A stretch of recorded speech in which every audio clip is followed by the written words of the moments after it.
Yay, happy holidays. Dive in. Dive in.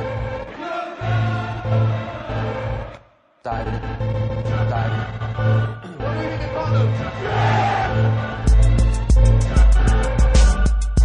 Dive in. He's not a man. There's nothing more to say. Dive in. Yeah, welcome back, kiddies. Hope you got all your footballing heads wished for, man. I got plenty of gifts from the football gods. All hail Messi.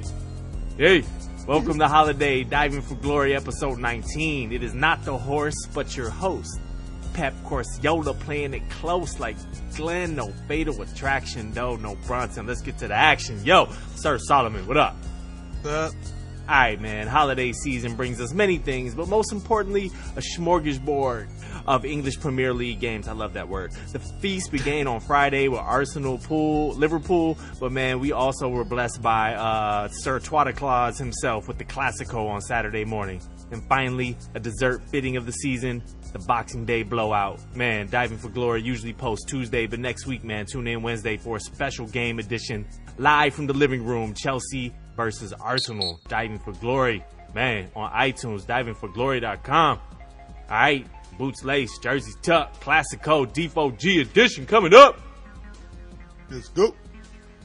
Alright, we're gonna start in Spain, Real Madrid. It was a thing of beauty. Real Madrid hosting Barca. This ended 3-0, man. Tell us about it. Very happily. Ended 0-3. Because it was at home and they got trounced. It's a great point.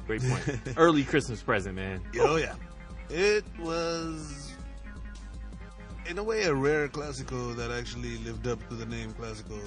Like, every once in a while, you get a game that's outstanding. And this was the first half. Real Madrid, especially the first 30 minutes, had Barca on the ropes. Yeah, they were... If their forward line wasn't so off lately and looking their age and their mileage, Real Madrid could have put it 2-0 down early. Yeah, within about the first 11 minutes or so, man. Like, they were plenty wasteful in front of goal. Yeah, that, 6th minute or whatever, Ronaldo goal. That was completely offside. Yeah, totally offside. Totally. And then Benzema hits the post with a nice move. They opened up a couple of times, but if you look at how they're playing, and with Toni Kroos and Luka Modric, along with Casemiro behind the forwards, it's a very direct style. The defense is solid, get it to the middle, and they turn, and within a couple of moves, they're trying to just get to your goal. Like, Barca play the ball across a lot more, and they're about dominating possession and finding openings through time, right? Mm-hmm. These guys want to come straight at you as fast as possible, which was good. But once Barca kind of adjusted after that initial shock of this fast ass team running at them, they kind of just sat back, and because Zidane brought in Kovacic to quote unquote man mark Messi, because he had done a good job man marking him about 3 weeks after his wedding in the summer. Oh, yeah. He was in a friendly, no doubt. But so he decided that was a good idea, and he benched Isco, and he had him. So once Barca realized that they don't have a dribbling creator, it got a lot easier. Yeah, it did. Speaking of dribbles, 19-2 Barcelona completed dribbles. Oh, yeah. I mean, that's one form of domination. They also won on the shots on goal as well, 18-14 and 11-5 respectively. Man, that's the thing. More than the 18-14, the 11-5 on is goal, stark, because they were taking shots when they find the openings. Madrid, after an initial spurt, were taking shots because they're running out of ideas, so they were taking bad shots. Mm-hmm. Whereas the Barca chances were really good shots. If you look at the ratings of the teams, Real Madrid, no player finishes on who scored above 6.6 except for Keylor Navas, which shows you that he was carrying the team. He had 7.7 in a game where he got 3 goals scored on him. You understand? Yeah. No. They had terrible ratings. Like the highest rating was Tony Cruz. He got a 6.6. That's like usually a disappointing number, and especially when you look at Barca, nobody that started was less than a 7. Yep. Nobody. And Messi was a 10. Yep. So how much of this do you put on Zidane? A lot. Yeah? Yeah. Why? Tell us why. I mean, it's kind of harsh because, like you said earlier, if they had played properly early, it would, if they had finished and Benzema was not a corpse anymore and Ronaldo decided to step up, they could have been 2-0 up. That changes the whole approach and makes Zidane actually look good because, like, defending a 2-0 lead, that's kind of what you're aiming to do, right? Yep. But he had a lot of faith in for Ronaldo. You have to play, and there's no real replacement for him. But like Karim Benzema has been playing too long. This is having an atrocious season this year, and I don't know if he should have played this game.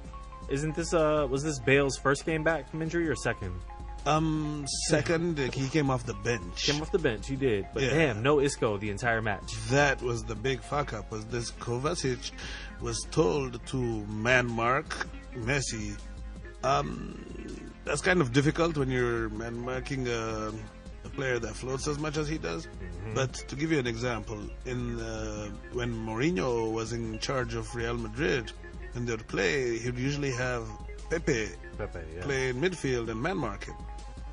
Now, Pepe was the appropriate amount of dirty, but more importantly, he knew he had positional awareness.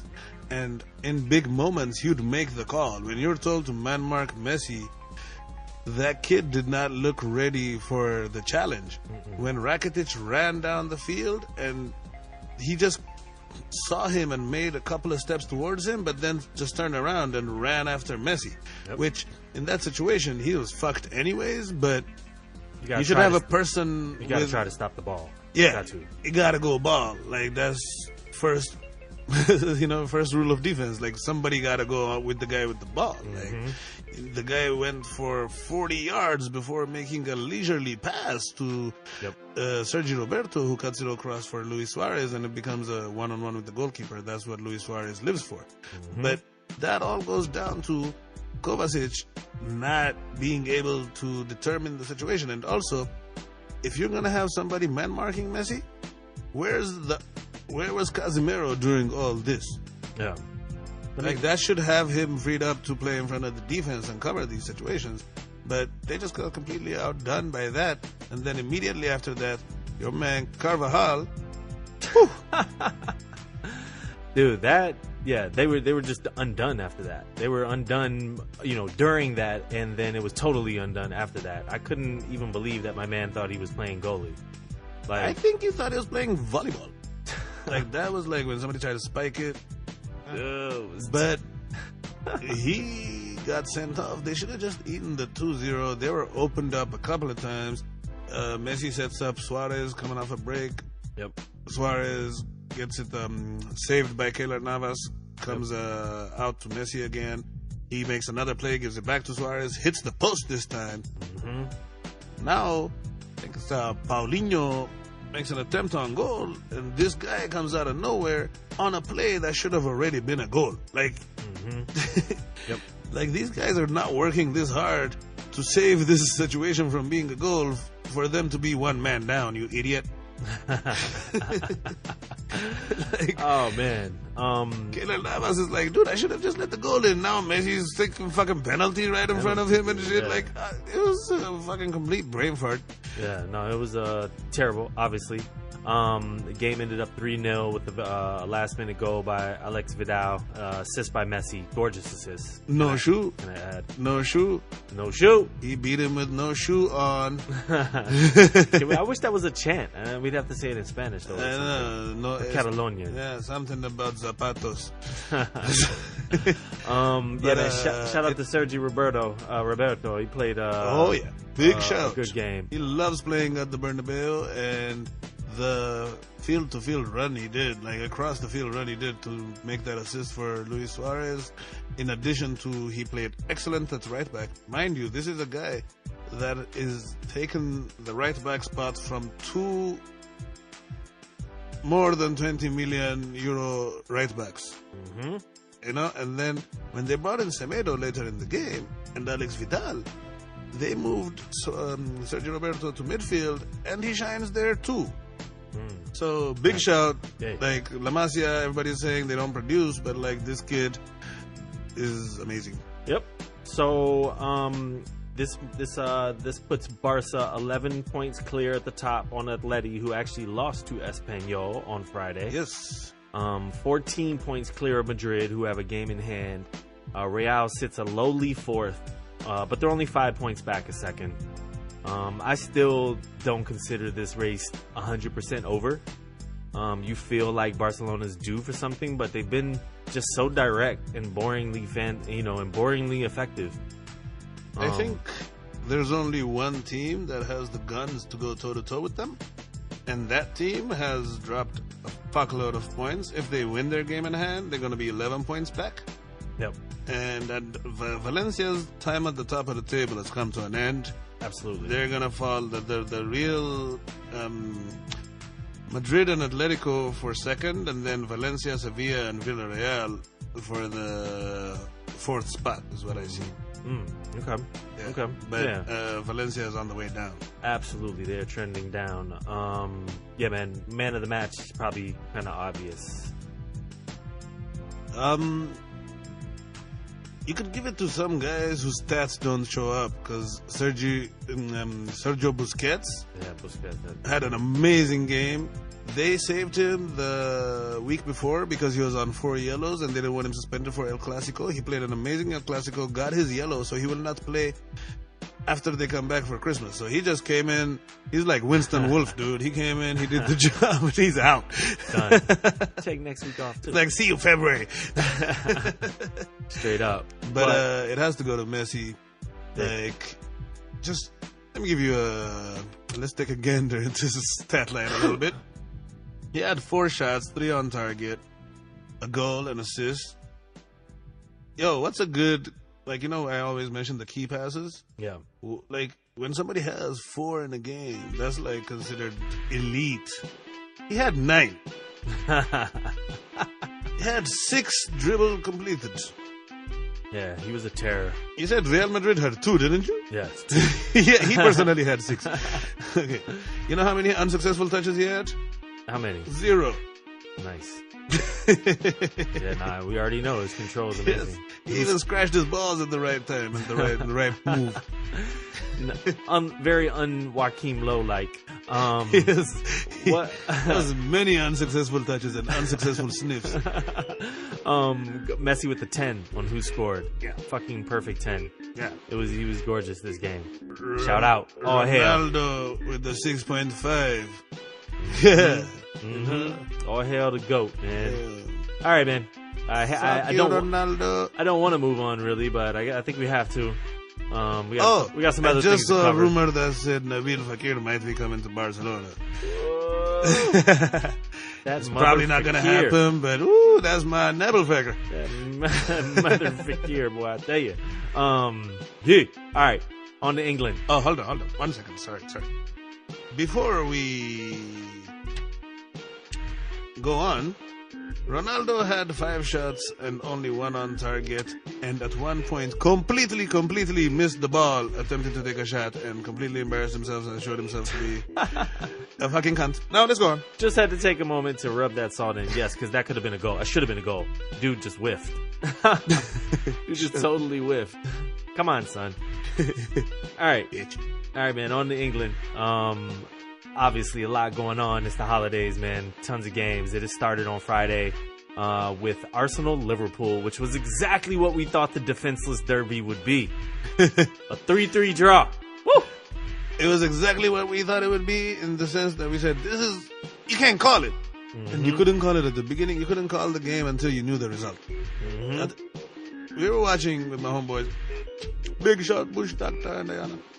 And after the first half, what Arsenal looked like shit, really. Yeah, they were trash. They looked like complete shit. They were sleepwalking through it. This game was 1-0 at half. But Liverpool should have had more than 1-0. They were very wasteful. Yep. Coutinho scored a beauty of a goal to open it up, and I thought, okay, here we go. Liverpool 3-0 by halftime. They slowed down. When they came back, Mo Better Blues. Nah, Mo Salah came and hit him up for a second. That was a gorgeous through ball by Chan, I think. Like, whew. Yeah, Emery usually chant, but this time he couldn't. Yeah, he had a good game. Yeah, he had a good game. All creative players had a good game. Yeah. All defensive players had a bad game.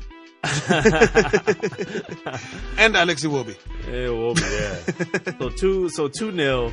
Salah, we're thinking it's done. So we're sitting on the couch and now arguing one about minute later how dead Arsenal is, and I'm like, no team is really dead. I can still see them score because Liverpool, if you noticed, every time the ball goes into their box, it's not just defending it. Even after your play breaks down, they have a very hard time getting it out of their box.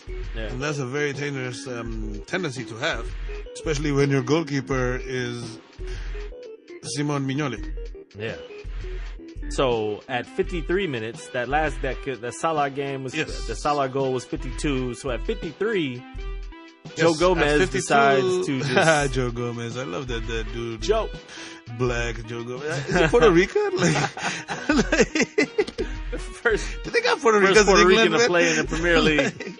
Do they have New York in England where it's like all Puerto Ricans and stuff? Anyway, dude, Gomez. Anyways, just Gomez. I don't know what he thought he was about to do. Yeah, I was like, "Por qué, Joe?" But it was a really nice delivery, and good, shout out to Alexis for rushing that. Nice header, man, just powerful. Dude, Alexis bum rushed that dude, and he didn't know what the fuck was going on. Is exactly what happened. Yep. Again, we can go back and discuss how I think their defenders, after being bad, are also overexposed. But breaking news, y'all! As we were speaking, my man just informed me that Liverpool have actually updated their defense with a Virgil van Dijk purchase. Oh yeah, 75 million. Supposedly beat City. Supposedly. Nobody blocks like a Dijk. He should be a good defender. Yes, indeed. So 5 minutes of hell, pretty much, where Sanchez, Shaka Khan, and Mesut Ozil with a complete beauty of a goal, which lovely assist. He doesn't. Lovely assist by Lacazette. Onto him by Lacazette. Ozil finishes it wickedly. He only scores nice goals. He doesn't score a lot, but if he does, he's like the most interesting man alive for goals. I don't score all the time, but when I do, they're beautiful. But they turn it around. Firmino comes back and a Peter Cech mess up to match the Mignolet mess up and ends 3-3. Yeah, but that was like a deflection, dude. Like, please, let's mention that all 3 fucking Liverpool goals came off of random fucking deflections. All of them.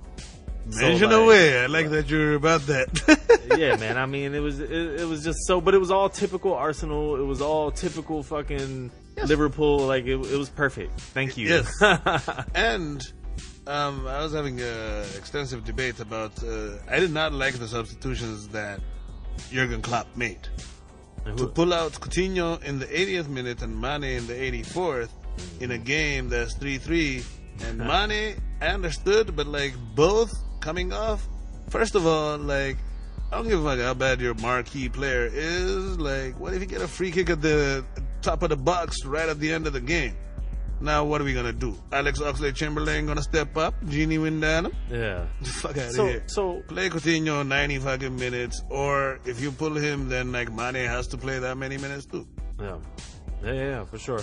So, they basically they're a point apart on the table. Liverpool sitting 4th, Arsenal right behind them. This is both a good result, but disappointing losses for both in a way. Who actually wins here? Who is this a better point for? If you had asked me before I saw this funky game, I would say this point is better for Liverpool, because I always tell you, when you're playing among the major teams, if you get a tie away and win at home, that's the formula. But they came here and snatched a tie from the jaws of victory. So I have to say, it's Arsenal. But nobody really wins here. Terrible. Only Tottenham wins. That's who won. Oh, Tottenham won and won and won. Like, they got tired of being the joke. They're going to go on their customary 4 or 5 game nice streak. And then, like, right when you start telling me Harry Kane is the greatest and Tottenham should be champions, then they'll lose 3 games. Oh, for sure. For sure. That's their... No need to tune in to Diving for Glory the rest of the year. Y'all heard it here. Especially if you're looking for Tottenham tips. It's a pre-scripted, like, Tottenham is like a wrestling team. Like, I know the script. I've seen it. I know how this goes. Man of the match, man. Who'd you give that to? There's a lot of people. I mean, I couldn't give it to Mignolet because he's the man that made it the most entertaining. But, yeah, should have stopped that shocker shot. That shocker goal. Yeah. Mo. Yeah, I had Mo. Firmino was nice too. He probably could have had a couple other goals. Yeah, his goal, the one that he scored, was and then like he missed a lot, and he was good, but I think Mo Salah and the running he did was causing pandemonium, especially like early in the game. They just couldn't capitalize on it. He had 4 shots, 3 on target. He had a goal. He had 3 key passes, 4 successful dribbles. Like. You got Mo stats. What about Firmino? Firmino, I don't. Anyway, man, it really doesn't matter, dude. There's Jurgen Drop. He had a goal and an assist, and he looked like a ladyboy. Jurgen Drop with his fucking 8th draw. Their 8th draw of the year, dude. If they turned around like 4 of those results, they're like clearly in 2nd place.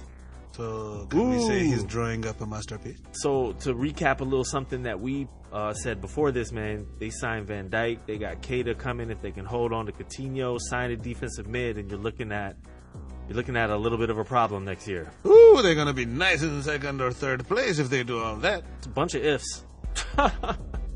Good. Bunch of ifs. Yeah. Actually, that DM one is really, and then Mignolet. They got to do something about Mignolet. Yeah. You gotta get rid of Mignolet. You gotta get now that you got Virgil van Dijk, you I would say still need like not on his level, but another like defender to like a center defender, 1 left back if you could find it. Even though their young kids are showing decent, but if you're trying to contend with, dude, Man City hasn't played Ben Mendy yet. I know.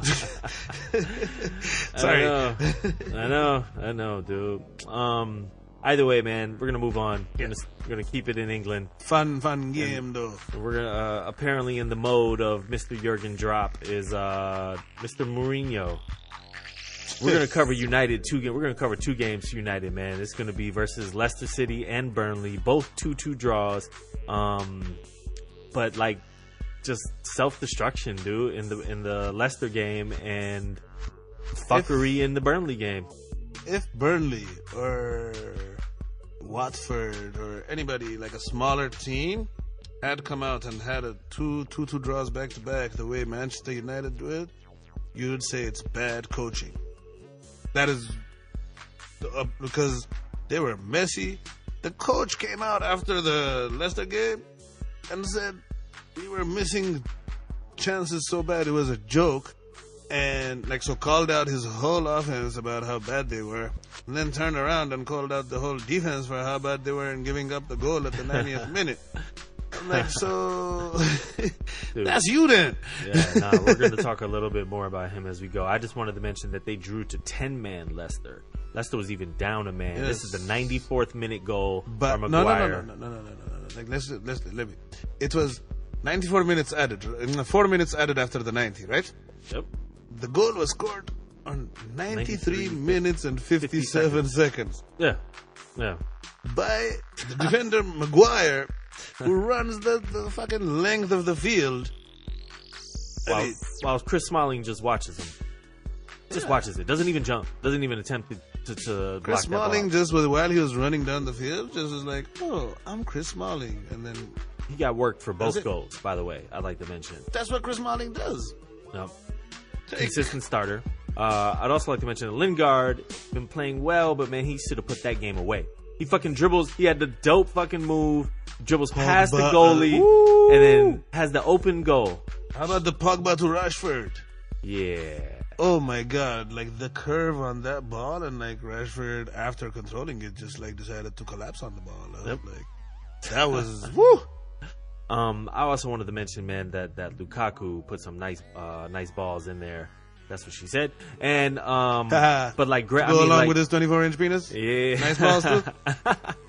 Nice balls, man. Like Martial Jamie fucking Vardy. Yeah, Vardy. Vardy. If you bought Lukaku for 70 million, and then you see that 40% of Jamie Vardy's top flight goals are against the big six, and Lukaku's like 5% has 5 goals against the big six or something in his whole career. I'm so glad you brought that stat, because I wanted to find that stat, but I couldn't find it. So thank you. I appreciate that. Romelu, you should be embarrassed with yourself.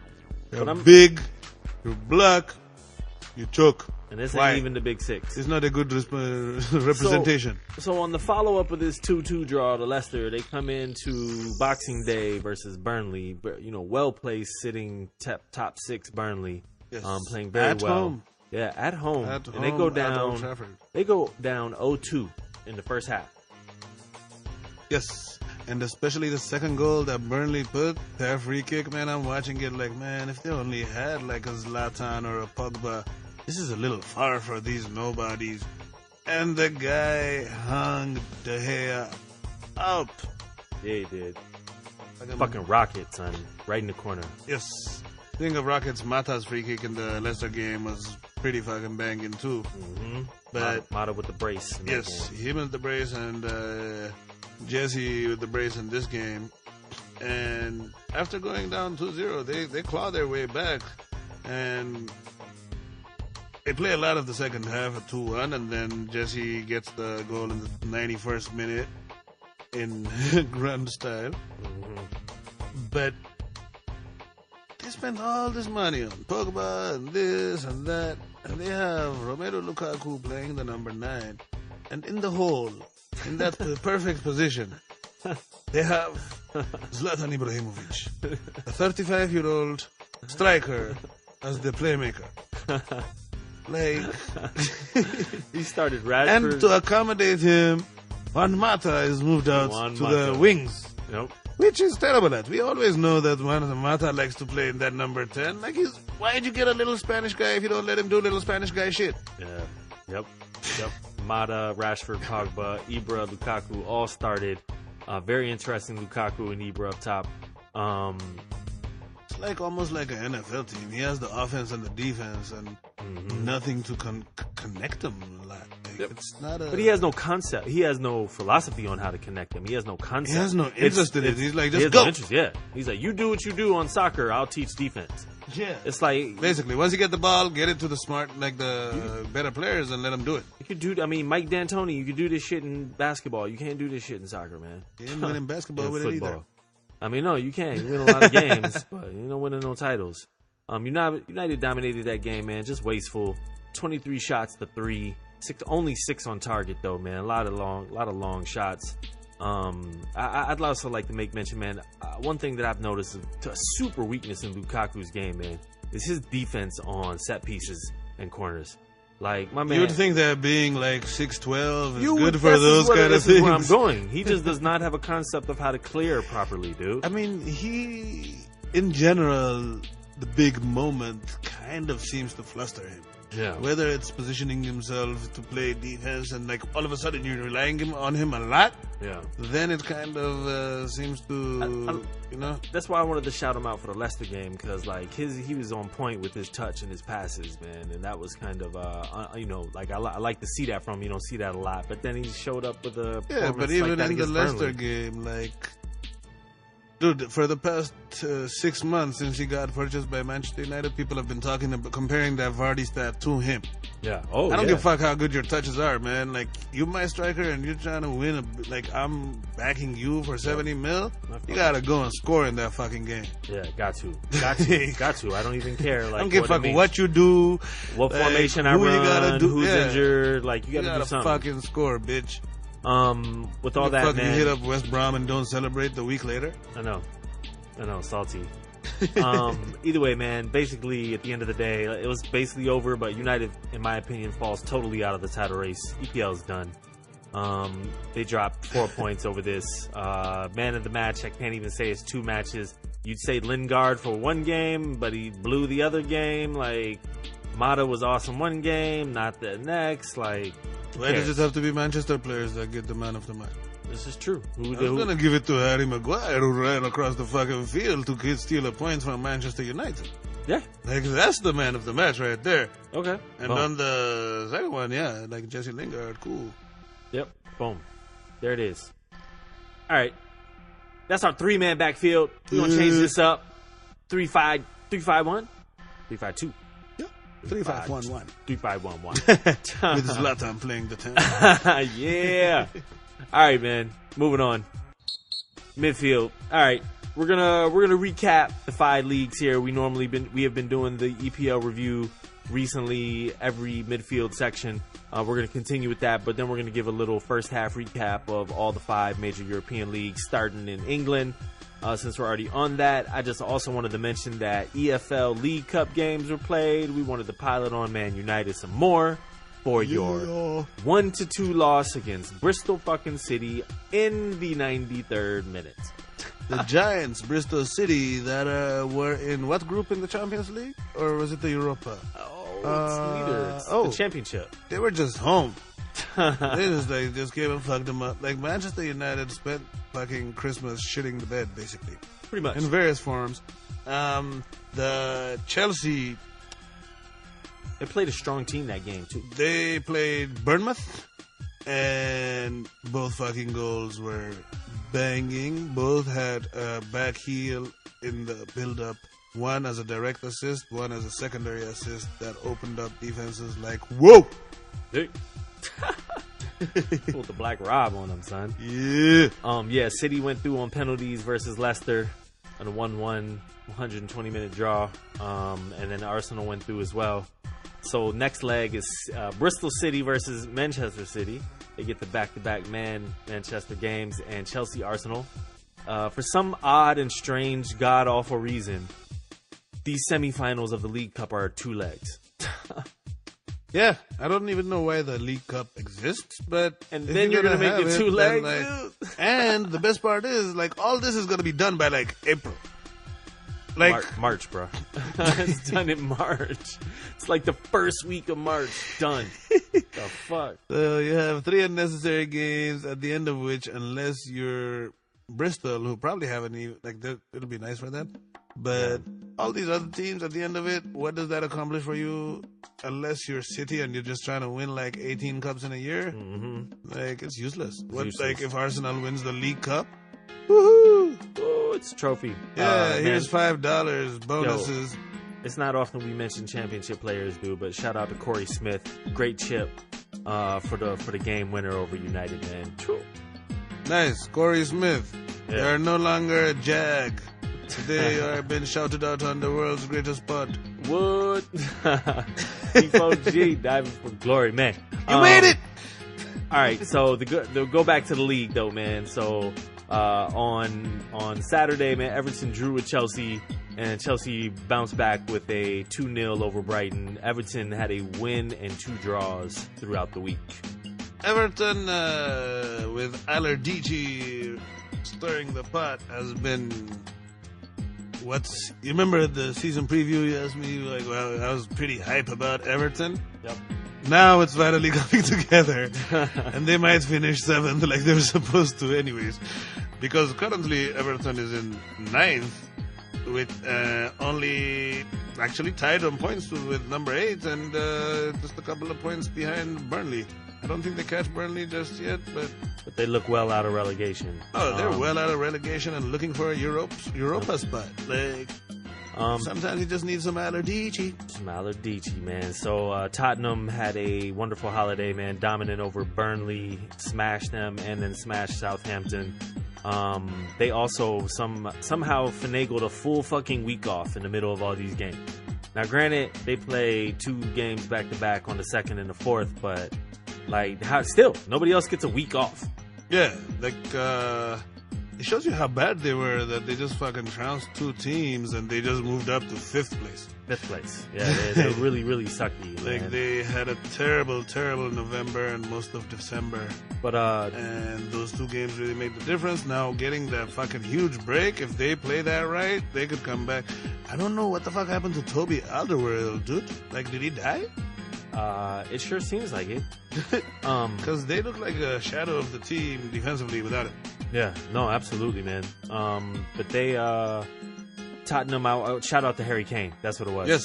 Broke Alan Shearer's Alan Shearer's calendar year record for goals. And also Europe's top goal scorer for the calendar year, 1 ahead of Messi, I think. 1 ahead of Messi, yeah. Big shout out to you. I don't know why they tell you how many goals you score in a calendar year when the fucking season August to May. Yeah, because like it's been a couple of seasons where Tottenham have actually had the most points in a calendar year too.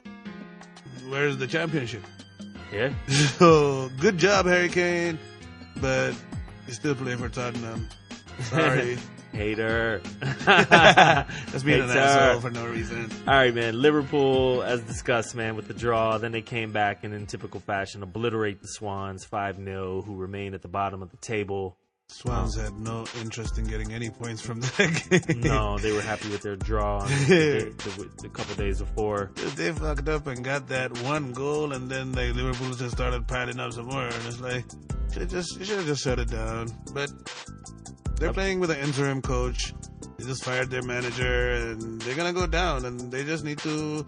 If in this form, I think they're more likely to go down to League One from the Championship than to come back. Down. Indeed, guaranteed. All right, City smashed Bournemouth. They played today versus Newcastle. They basically have a tour of the bottom of the table with games against Bournemouth, Newcastle, and Crystal Palace in succession. The Manchester Globetrotters. Yeah, the undefeated quest continues. Also, man, Watford stopped their slide and beat inconsistent Leicester yesterday or on Boxing Day. Watford needed to do that. Man, they've been sliding. They expect this. They're gonna be somewhere between 13 and 9 at the end of the season, I think. Yep. If they could hold on to the manager, who kind of like the luster has gone off him, so like this little slide might not be the worst thing for Watford, because if they can hold on to him, I think they can just be a mid-level Premier League team for a while. Yeah, absolutely. They got off nice when Everton got Alardici. So that's the last couple days, but just to kind of recap the first half, man, as we all know, City's on a tear. The league's pretty much done. 55 points. They're 12 clear of United with the game in hand. They played today. Yep.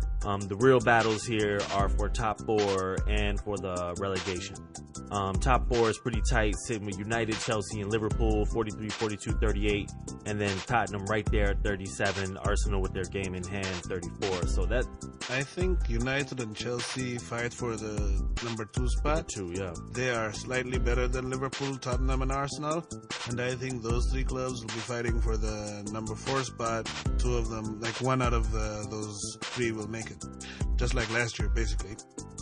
That was a very astute observation, Captain Obvious. But that one of them will make it. Oh. No, I'm fucking with you. I by mistake almost said 2 out of 3 will make it, so I had to kind of correct it. So it wasn't that obvious. It confused me, so it can't be that obvious. No. I was like, not 2 out of 3. Oh, man. But yeah. So, how you feeling? Virgil van Dijk coming in for Poole. Who do you think? Poole, Tottenham, or Arsenal? I think that's really the question. Your halfway pick. As it stands, I think that I don't know what's going to happen with Liverpool or Arsenal over January. That's the problem. I think they both have potential to be better than Tottenham, but who do they lose? Does Coutinho leave? Does Alexis Sanchez leave? Does Ozil leave? You know what I'm saying? Yeah. So looking at it as is, Arsenal have a game in hand at 34, so they would catch up to Tottenham on 37 and just be 1 game behind Liverpool. Yeah. Yep. I think Liverpool. Yeah, I was thinking Liverpool. Damn self. Only if they keep Coutinho. That's a good. That's a good asterisk for sure.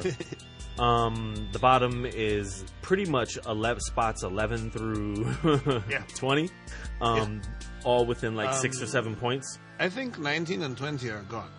West Brom and Swansea. I think you're right. I think they're. But it's hard to say that when Newcastle, Crystal Palace, and West Ham are only 3 points away from West Brom. Okay, so let's go again.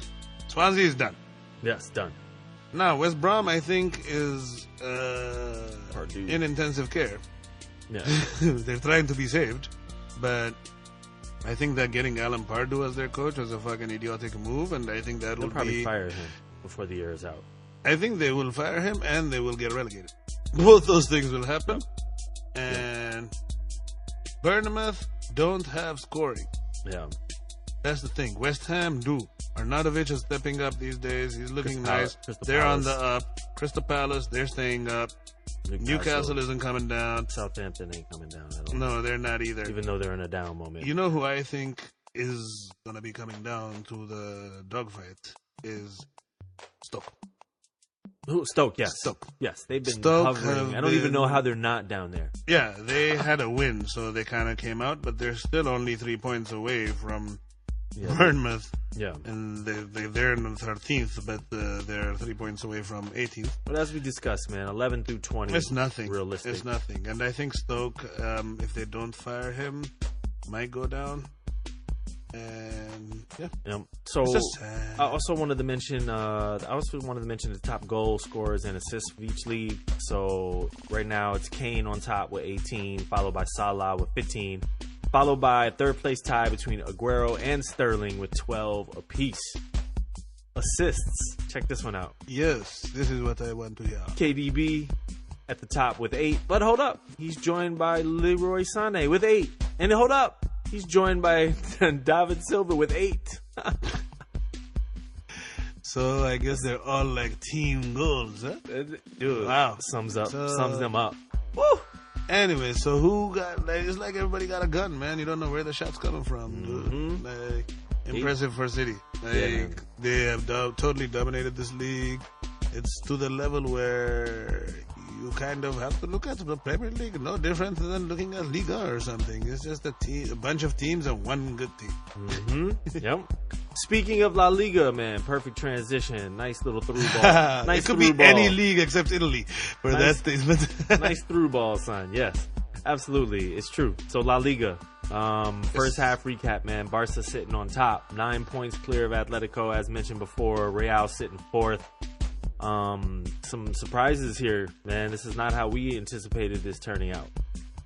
No, a lot of surprises. First of all, to kind of go back to the rest of the bigger teams this week, Sociedad beat Sevilla 3-0. You had talked earlier about Espanyol beating Atleti and Valencia losing to Villarreal. Barca, without coming out of second gear, has turned into a defensive behemoth.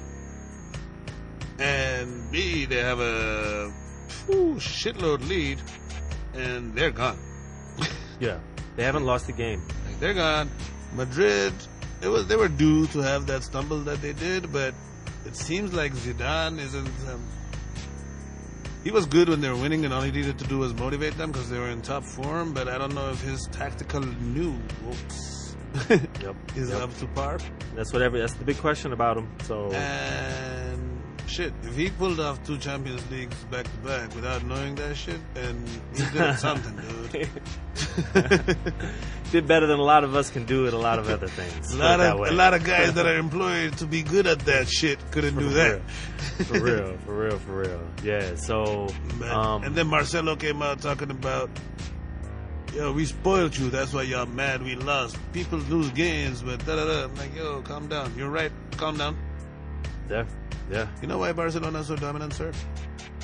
Because of this man called Thomas Vermaelen. Okay. He has had 16 appearances for Barcelona. They have won 13 of those games and drawn 3. Nice. Undefeated, man. I'd say Barcelona is obviously one of the bigger surprises, considering early season form, losing Neymar, etc., and their just poor showing in the transfer window. And the lack of confidence in all forms of leadership at the club. Yep, absolutely. So amazing for them to turn that around the way they have. The bottom of the table is looking like Alaves, Deportivo, Malaga, and Las Palmas. Las Palmas and Malaga at the very bottom with 11 goals.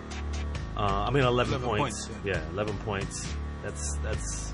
I hope Depor survives, man. They're a legendary team, so I hope they survive. I think it's about time for Malaga to head on down. Dude, Malaga have been not paying people for ages. Yeah, yeah, man.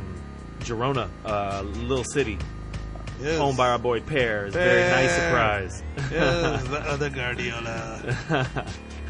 They're sitting 10th, man, about 24 points or so. Valencia started hot, but they've trailed off a little bit. Yeah, they're definitely trending down. They were 8 points behind Barca a couple of last week's show, and now they're 11. They're 11. I mean, they were 4 points. They were neck and neck with Barca for a while, and now it's just the gap is shown. If Madrid wins their game in hand, that they don't win because they were busy winning the World Club Cup. Yep. Then Valencia will be in 4th, but I think that Valencia, Sevilla, and Villarreal are going to be, like we said earlier.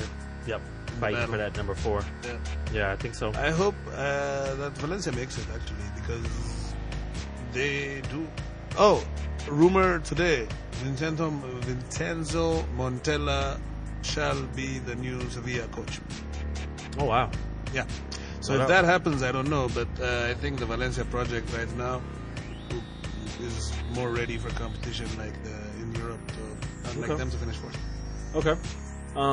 Goal leader, wild guess. I was thinking of Paulinho. It's close. Actually, it's Messi. 15 for Messi. Iago Aspas from Celta Vigo with 11, and Suarez with 10. The assists are also led by another Celta Vigo player. As you mentioned earlier, they had the 3rd most prolific offense in Spain. Yep. Sisto has 9 assists. Assisto. How cold is that, dude? Just call me Assisto. Hey, what'd you do? Assist, man. Give me 9 assists, though. Messi tied for 2nd, man, with Fornals and Guardado from Betis. If Luis was not so bad earlier in the season, Messi would have 15 assists to go with his 15 goals. Yeah, for real. Messi killing it, crushing it. All right, man, we're gonna move on to the. Hold on. I just had a thought. I'm sorry. We should move on. But the final insult to injury was that they played Andre Gomez in that game late, and he played okay. What, in the Clásico? Yes. Oh wow. They were so comfortable that they brought him on. Brought in Gomez. Damn. Anyways, sorry. Yeah, it's all good, man. We're gonna move on to the most competitive league in the world right now, the Italian Serie A. All right, man. Top 4, looking real tight. Napoli, Juve, Inter Milan, and Roma. Separated all by 7 points. Roma with 38 over the game in hand. Yes. Lazio at 5th beat Crotone 4-0. Ciro Immobile is doing his thing down there, but I think that's their ceiling at the end of the season is going to be 5th. You're right, the top 4. Napoli beat Sampdoria 3-2 in a game where they played a lot of it with 10 men. And Sampdoria has taken quite a few scalps this year, and Napoli turned it around nicely. Lorenzo Insigne is looking amazing. Sassuolo beats Inter, who, like Valencia, seem like they got altitude sickness when they got too close to the top. So they're falling a little bit right now. They're on a little bit of a stumble. Yep. And Juve, of course, beats Roma 1-0 in a game. Mehdi Benatia, pride of Morocco, puts that away. But Atalanta beats AC Milan 2-0. So, how do you see the rest of this playing out, man? I mean, I still think Juventus is the favorites just because they're the deeper team, they're the bigger team. There was Napoli. I think Europe's going to be a problem for them now that they're in the Europa League. If they want to have a chance at the Scudetto, I think dropping out of that competition would be helpful. I think it's very much Juve's to lose. Yeah, I do too. Still. They're used to winning Scudettos. They get a lot of the good calls anyways. Napoli, I agree with you on a lot of those points. But as a fan of beautiful football, I'd like Napoli to be the champ. Yes. Like they play really, really, really sexy soccer. They have not won it since Maradona. Yeah. Yeah. I mean, that's a good time to wait. I mean, yeah, You need to take a break after having Maradona. been 30 years. Yeah. But anyways, their style of play with Callejon, Insigne, Dries Mertens, and like the boy Juninho, the Brazilian Italian, like he's like a young Xavi out there, man. Like he has 9 of the top 10 passing games in the Serie A history. Damn. You know what I'm saying? Yeah. So yeah. they're wicked to watch, but I think that their defense and their depth issues will come out eventually. And Juve has been 1 point behind them, with their star Paulo Dybala not showing up to par. Higuain not even ready. Like half the time he's fat. What's that guy from Bayern Munich? Douglas Costa. Douglas Costa just now getting used to playing here. I think in the second half they're gonna go on a tear of like maybe 10 straight wins at some point and like really put it away early. Actually, yeah, interesting for the most currently the most competitive. Dude, when they lost out on Bonucci, it looked like Bonucci got the win and AC Milan got the win. Juventus isn't really missing him as much as he is missing playing there. Absolutely. He's been atrocious. Absolutely. Inter's kind of surprised they didn't even make Europe last year. They've been on a tear just recently, just losing. I think their if they first game. finish third or fourth, Oh, they that'd should be more than happy. More than happy. Yeah. And And absolutely. I think that Luciano Spalletti is doing a great job with what he has, but they're going to have to. And there's rumors that they're talking about getting Pastore to come through, because they need more creativity. Like they have too many defenders and defensive midfielders, and only Perisic really creating for Mauro Icardi. Yeah. So Brozovic, I think, is a second-rate creator at that level. So yeah, they're done in that race. Yeah, and I think the third place battle will be Roma and Inter. Roma looking actually more decent than you would have anticipated after losing a couple key players this summer. Yes, Eusebio Di Francesco is a fucking really, really good coach, it looks like, and he's bringing out a lot of the best in their players. Yeah. Kind of surprising, but yeah, real very tight at the surprising. top, man. Tight at the top. Edin Dzeko is showing himself to be an Italian monster, you know, in the Italian league. Yeah. AC Milan is in 9th place, 11th, with 24 points. Huh? 11th. Oh, they fell. Yeah. Okay. Yeah, they dropped more points. Oh, nice. Anyways, they have 24 points, right? You can't go lower than that when you lose. They need to get fined some points too. But that embarrassment of a situation, the ownership needs to fucking fix their shit. They got the Nigerian prince scammed out of the whole club. Basically, Like they got Chinese billionaires scammed. what the fuck, homie? The Terrible. Javier Pambay. Yeah, they are 11th place, tied for 9th. You're right. All right, but goal difference. Is 11th.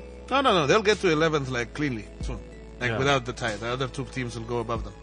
Yep. They're already talking about Gattuso might be fired. Yeah, he just took over. Yeah, like they're doing a lot of work, the owners, for never being seen or heard from.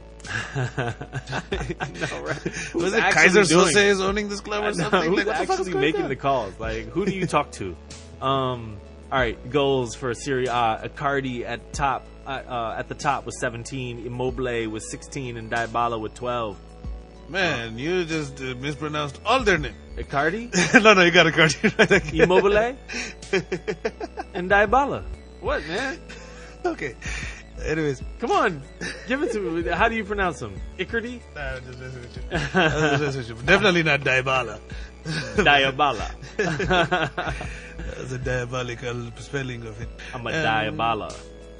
Yeah, Dybala did it, and he's like off form. Like Pavel Nedved is giving out interviews talking about how he needs to settle his private life and stuff. I think the fame and adulation and the number 10 jersey got to him. They should have kept him wearing that 21.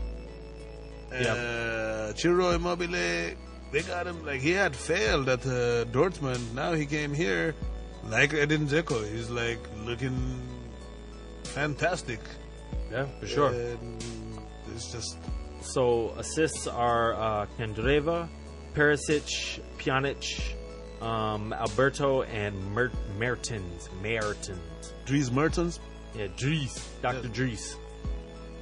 The Italian league is most competitive, but Juve is the only team that really has any money worth a damn. So yeah, they're gonna win it. Yeah, I think so. All right, man. Napoli will be the Phoenix Suns, to use your Mike D'Antonio reference. Yeah, D'Antoni. Yeah.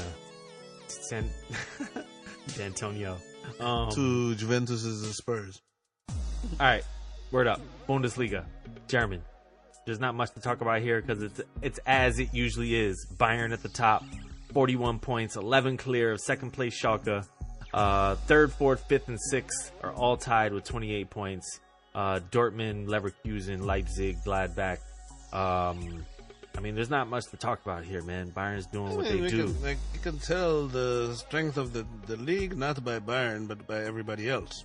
And Borussia Dortmund had such a shit season that they fired the coach that they just hired in the summer because they watched the Europa League final and replaced him. And they are 2 points out of second place. Mm-hmm. So this is a shit league, man. Yeah, they've had a little bit of fall off, man. It was all the rage a couple years ago when it was Bayern Dortmund in the final. It's been a while, yeah. German like football taking over. 4 years now? Yeah.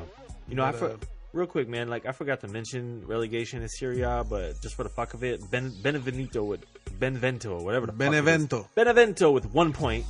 They're which definitely they going got down. because their goalkeeper hit a flying header against the AC Milan. Mentioned here on Diving for Glory. Yes. But I mentioned that because at the bottom of the Bundesliga is Cologne with 6 points, definitely going down, and then Bremen and Hamburg 15 points. Cologne fans, I like them. They don't give a fuck if they go down or up. They will support their team like some crazy rabid fans, and it's a team. It's a seesaw team. Yep. And yeah, they're dudes. I wouldn't be too pissed off if they relegated Dortmund. Like once you get rid of Bayern Munich, it's just they're fun teams to watch, but they all have a missing something. Yeah, agreed. Leipzig, man, just fell down, dude. They were nipping at the heels of Bayern, and now they're just sitting fifth place, falling apart. I mean, bounced out of the Champions League. Yeah, there are 4 teams tied there. Good. We hate corporate overlords. Anyway, says the guy that supports Manchester City. Yes. I didn't say anything about oil overlords, man. Just corporate, dude. Goals. Lewandowski, obviously the robot, 15 goals. Aubameyang, 13. Which he probably scored mostly in the first 5 games. And then Finna Bagazin. Okay. From Augsburg with 11. Phil Max with 10 assists. Mueller with 6. Dan Dadavi with 6. And Kimmich with 6. Joshua Kimmich. Nothing pretty amazing going on there. Typical shit. Yes. German things did German things. Yep. Dortmund German. won 2 straight. Schalke did a win and a draw. Bayern Munich, of course, had 2 1-0s. And RB had a tie and a loss, like you were saying. And you will not see them till about January 20-something. They take a long break because they don't have a lot of teams in the league also. 18 teams. 4 teams tied for 28 points. Yep. Munching conflaps in 6th place. That's not bad. All right, man. We're going to move on to the last final European league. A little more interesting than Bundesliga, but probably a little bit more shit. League 1. League 1. Oh, I totally disagree on that statement. I think that Bundesliga is way more interesting than France. Because they at least have a lot of playmaking players. Okay, no doubt. France, they just beat you up. Yeah. League 1, PSG, 50 points top. We knew this. 16-2-1. 9 points up on Monaco and Lyon with 41 points, and then Marseille with 38. Nice, a slight disappointment at 6, but, you know, I don't think we expected them to do that much. I don't think they were well prepared for the season and what it entails, and that fucked them up. Because, like, now they're on good form, but they had a terrible August, September, October. Mm-hmm. Yep. PSG beat Caen or whatever the fuck they're called. 3-1. Yeah. They Absolutely rocked them. Edison Cavani, wicked goal on that. Yep. Lyon went away to Toulouse, and my Nebelfecker scored a goal off a penalty, and they won 2-1. Oh shit. Marseille with the money-grabbing cunt, Payet. Dimitri Payet scored a goal, and they beat Troyes 3-1. I don't know how the fuck you pronounce that either, but you pronounce that with an L. Right. Yeah. And Monaco beat Rennes 2-1. So nothing. So everything as is. This is actually a false score lines, because a lot of times these Monaco and Lyon are dropping like 5 and 6 on people. So this actually makes the league look a little respectable, but it's really not. Yeah. They just had off games. Yeah. So at the bottom, man, we got Metz, Angers, and Toulouse and Lille. Sure. Metz sitting at 11, probably going down. Angers, Toulouse, Lille. I want to shout out Dijon FCO sitting in 10th place. They won. They stayed in the league last year on the very last day. Greatest city in Europe. Big up. Holla. Man, top scorer Cavani, French Player of the Year with 19 goals. French foreign player in the French league award goes to Edinson Cavani. Sorry, Neymar. Sorry, bruh. Yes, I think they confused you. They thought you were French, and then after they filled out the forms, they found out. No. Oops. So Falcao with a resurgent season, second with 15 goals. Our mother Fakir, 13 goals. Yes. Mariano with 13. And then I'm going to go deeper here just because I want to mention 11 for Neymar, 10 for our boy Mario. Balotelli, he is a striker. Yay. And then 8 for Mbappe. Yes, and Mbappe and Neymar have been running riots, so give us some assist numbers. The top assist guy is Neymar with 9. There we go. Dovin with 8. Oh, Thauvin. With 8. And then Mbappe with 7. Aha, and a lot of those assists from Mbappe and Neymar involved a lot of embarrassing their opponents, for which they'll probably pay in the second half of the season. Absolutely. Look for one or two of those guys to be hurt in the second half. Yeah. Probably Neymar. So there it is, man. Top 5 for your holiday season. Enjoy over the new year, man. We're gonna move on. Get to the forward section. Yeah. Awards. Yeah, it's not the year-end awards. We're not gonna do those yet because we do our actual year, like August to fucking May, not like dumbass FIFA. Tell them. Dumbass FIFA. But our dude of the week obviously goes to. I was thinking of giving it to Cristiano Ronaldo or somebody like that. Sergio Fuck Ramos. That. Sorry, Danny Carvajal. It's Lionel Messi. Yeah. He is the dude of football, of the week, of the ever. Mm-hmm. Yeah, we could give it to him every week, but just for the sake of everybody else's self-esteem, we can't. When you break 5 records in one game, I have to give you the dude of the week, What were those records, man? What was it? As most goals in El Clasico at 25. Most assists in El Clasico. Most goals against Real Madrid in La Liga at 17. Most goals for one European club. 5 out of 22. Only player with 10 seasons of 15 plus goals. It's motherfucking December, bitches. What? He's already reached that goal. That's an easy one. Yes, especially All since right, he had man. a year where he scored 91. Yes, it's easy. Congrats, Lionel Messi. I believe you're a 2-time winner or something. You saw the to that family effect. picture I showed you, right? Oh yeah, the one with Santa. They had Santa and Messi and his kids, and in the background they had a Barca jersey, and it says Santa and the number 25. That's how much he done shitted on Real Madrid. 25 times. 25 goals. 25 goals. Damn. Murder. Go ahead, Messi. Thank you so much. Thank you for doing what you do, man. Thank you for making Christmas special. Hey. Goal of the week, man. Just a funky face. yes, that guy looks weird. Got a funky face with him. Anyway, And I was like, yo, that back. did they make him with the iPhone app? He looks like a what is it? The anime. It looks like an anime character, like Goju or whatever it is. Anyway, man, beautiful back heel goal, dude. Like on point, down 2-0. Like he was the resurgence. He's been playing pretty damn good this year. He's up and down as he's supposed to be, but this week Normally was just down, but yeah, this week was a good Jesse Lingard week because we got to see both sides of him, the game changer for positive and for negative.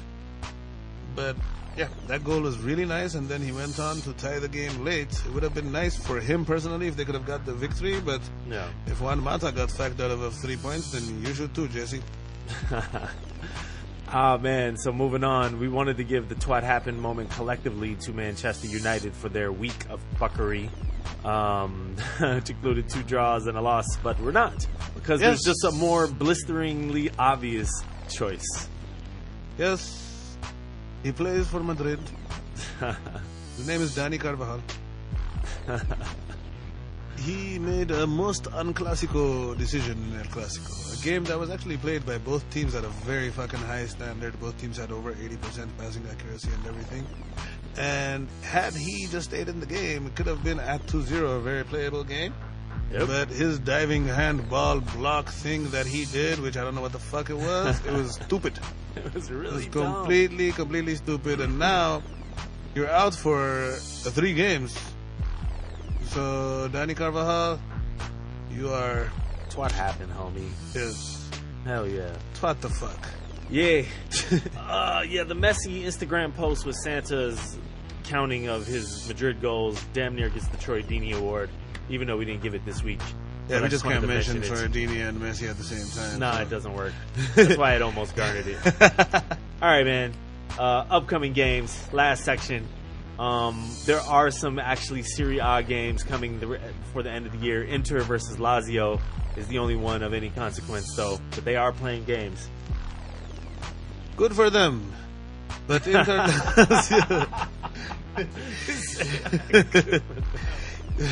There's only one game worth watching, but everybody else is still working. Don't bother watching them, but they're there. Straight up. Burn.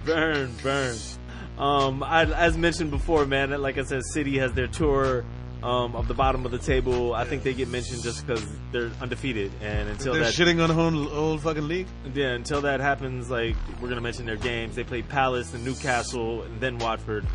Out of those 3, I'd give the chances of beating them or making them drop points to nobody. But if I had to choose, Palace.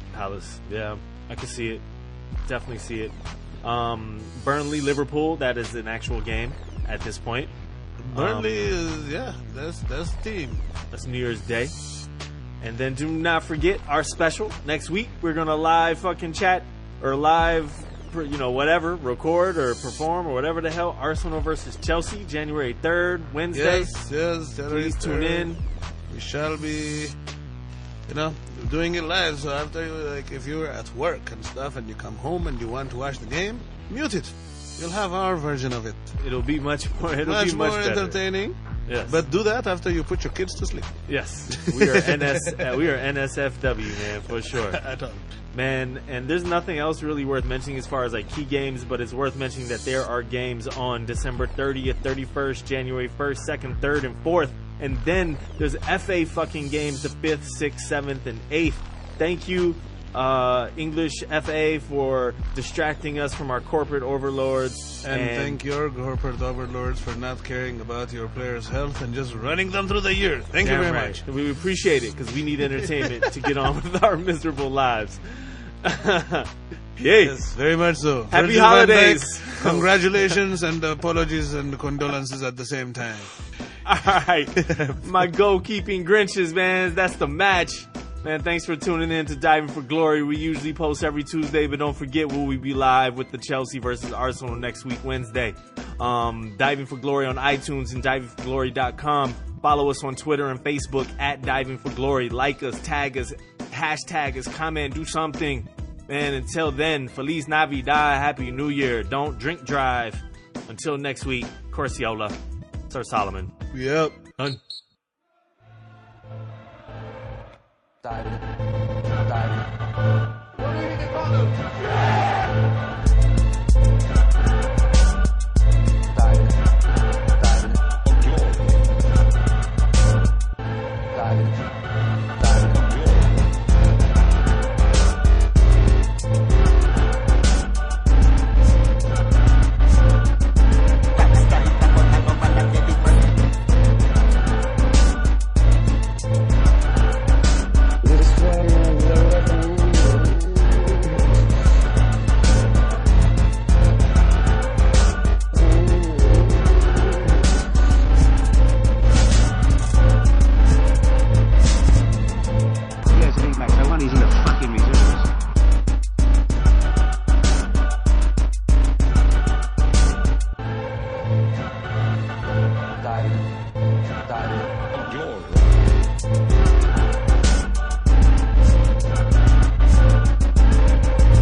nothing more to say. Diving in.